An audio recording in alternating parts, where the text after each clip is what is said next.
وسلموا بعزتك اجلسنا يوم القيامة تحت ظلك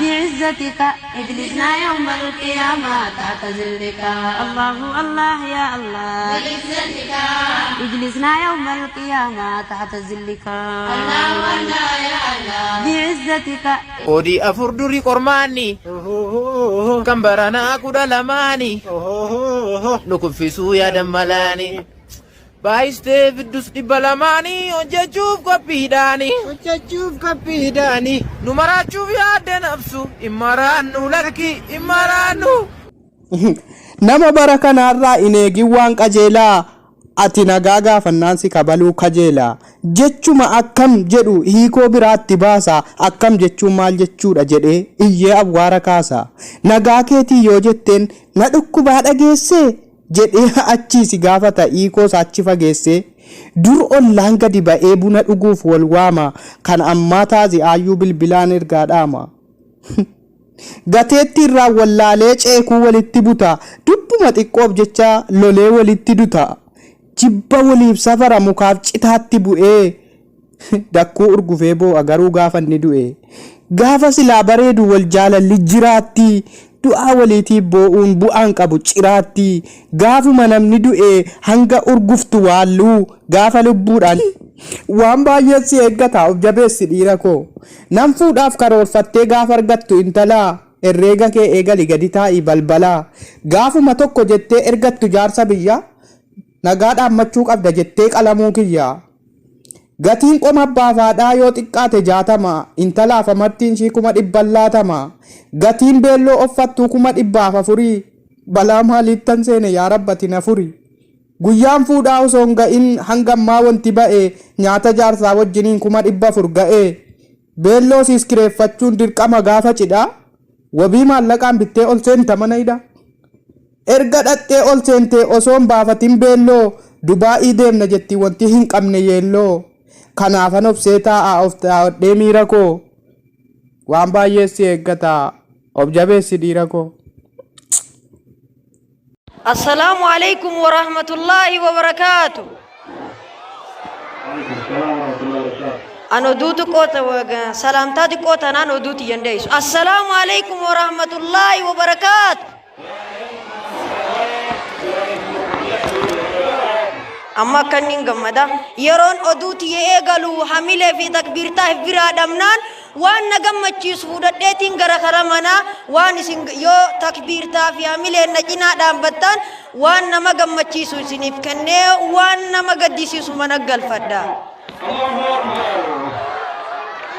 أكم بولتان كبجم توتا في دقيق فتوتا كنيام أدو ركسا في ركستو قبنة سني ديان نجرا Dihesa fi kopesan odu kana ana ripok tarakesan toki chagamoji tim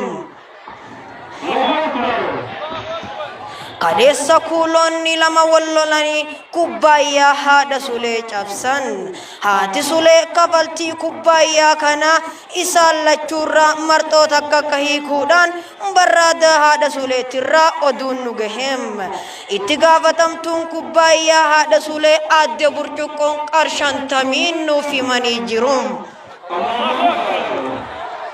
Waranni shiftaan jiree jaamuun beekamu kan paarkii rifeensaa keessa yeroo dheeraaf garaa ture kaleessa gargara waraana adda bilisummaa filaa mataatiin booji'amuudhaan itti gaafatamtuun filaa mataa adde baataskiin qarsadiin nuuf himanii jiru. Kaleessa mukkeen hiriira bahuudhaan qottoon ajjeechaa nurraa haadhaaf dujaanii balaaleeffachaa jiran. Qottoon naamiti jallaa keessanii jechuudhaan basaastuun faradduun jala deemtu obbo Daafgaan to'annaa seeraa jala ooleeti jira.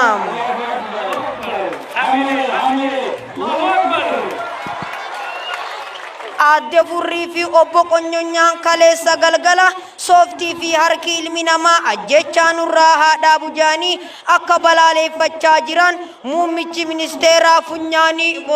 ministeeraa obbo Funyaan gabaasaniiti jiran. walitti bu'iinsa hawaasa shunkurtaa fi mootummaa dirree makartafaa gubbatti wal lolan hawaasni shunkurtaa wareegamanii jiran. Pirezidaantiin dimokiraawwataa fi distii obbo Cilfaan adde shunkurtaa wareegamuudhaan baay'ee gammadan. Namichi tokko baadiyyaa keessatti kaalsii osoo hin miiciin walitti fufiinsaan ji'a 2 turuudhaan fooliin kaalsii kanarraa maddu dhukkuba asmii hawaasaa fi qubbeen miilaatti miidhaa waan fideef poolisii ajaqsii fi saamuna jaamuun qabamaniiti jiran.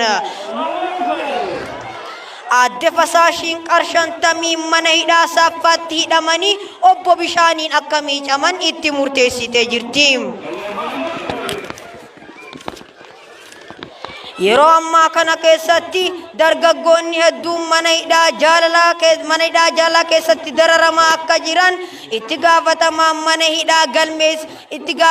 mana hidhaa adde galmaan geessuun jaalalaa kiisiin dabarsiteeti jirti.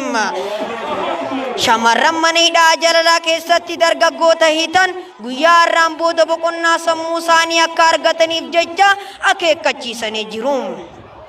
Araddaa kortaa aanaa dhakaan ganda bishaanii keessatti simintoo fi cirrachi wal fuudhuudhaan makiinaan aruuza isaanii obbo Dangaraa fi adde Akaafaa yoo ta'u, simintoo fi cirrachi ilmoo maqaan isii Bulkoota jedhamtu dhalanii yeroo dheeraaf mana keessatti wajji jiraachaa jiran.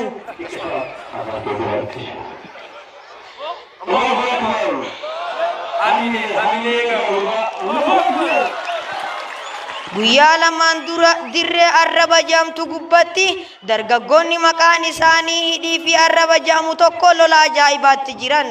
Yeroo kana muummichi ministeeraa nyaataa obbo Harki lolli isaanii jabaa ta'uu agarraan poolisii qondoo fi barbaree jedhamtu beekamtu itti ergee lola san qabbaneesse.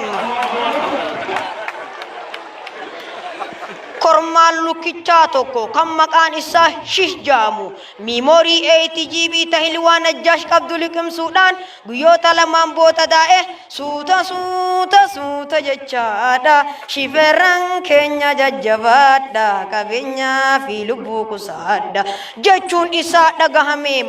Asumaan dhaamsi lukkichaa shifeerran keenya suuta akka deemanii fi baajaaj keessatti kiisiin akka dhaabbattu lukkichi dhaamsa lama jabaa dabarfate. Kulbatul marakii fi dokkeen walloluun kan addaan baase xuyxufa yoo ta'u, dokkeen I do believe okay way nice dokkee jettee onnattee isaan lachuu dakkaa gooteem. Manni barumsaa madarasaa Tooyidaa jedhamuun beekame tokko kan magaalaa Haramayaa keessatti argamu mana barumsaa lakkoofsiisaan beekamne tokkoon dorgommii walii seenee madarasaan mo'ateem. Yeroo kana madarasaan qorqorroo keessatti yeroo dheeraaf barsiisaa waan tureef badhaasni isaaf qophaa'utti jiru fooqii ajaa'ibaatiim. Kanaaf namni hundinuu qabeenyaa fi harkaanis humnaanis nu cinaa dhaabbadhaa fooqii teenya tana galmaan gayaa isiniin jennaam. Bakki oduun kun irraa isinii dabraa ture aanaa Firaashaa Araddaa Tiraasii ganda Kumbulaa biyya Haramaa keessaahi hanga guyyaa biroo hanga amata dhufu walitti deebinu turaa nagayaanii kan xiqqaa fi guddaa hundinuu wassalaamu alaikum wa rahmatullaahi wa barakaatuh. بعزتك اجلسنا يوم القيامة تحت ظلك. بعزتك اجلسنا يوم القيامة تحت ظلك. الله الله يا الله. بعزتك اجلسنا يوم القيامة تحت ظلك. الله الله يا الله. بعزتك